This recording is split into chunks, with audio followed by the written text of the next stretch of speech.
forest always seemed like a gentle place, calm and stable in its demeanor, with no real response as we continued to destroy it. It just sat back with sad eyes and watched with pity, because it knew so much more than we did, so much wiser and kinder, always a place of mystery and sagacity and clarity, a place of warmer peace.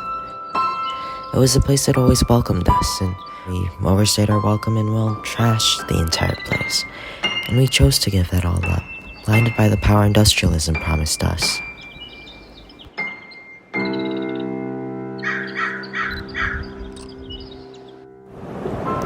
I've never spent much time at the ocean.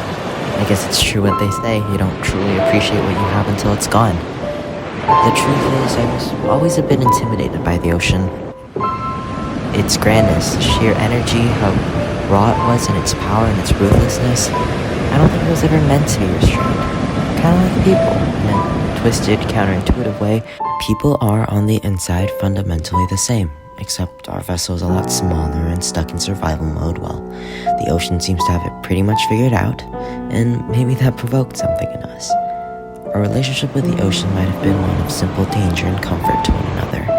I mean, we polluted and killed the entire underwater ecosystem, and the ocean retaliated, rightfully so, and tried to swallow us whole.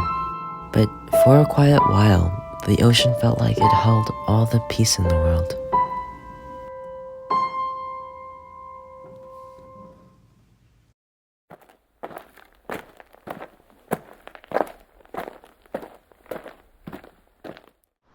But soon enough, all the forests and beaches were gone and were replaced with hellish cities. Nature screamed out of pity, "How did you let me, us, get so bad? We could have had everything. And now people just won't be part of the picture anymore. Nature will go on while people are unfortunately cycled through." The world is heading for a catastrophe unless climate change is prioritized. Needed an exit ramp off the highway to climate hell. The world's oceans 2023 was the hottest year ever reported on the planet. It also set a Planners say they're already seeing some effects of rising sea levels. Oppressive heat that's taking hold from coast to coast. Flooding due to rising sea levels could actually be worse in the U.S. than a devastating forest fire near California's peak wildfire season starting off in a big way. More than 10,000 acres burned with homes threatened, flames and I smoke wish we had filling done the better sky. when we still had the chance. Hope that you still can.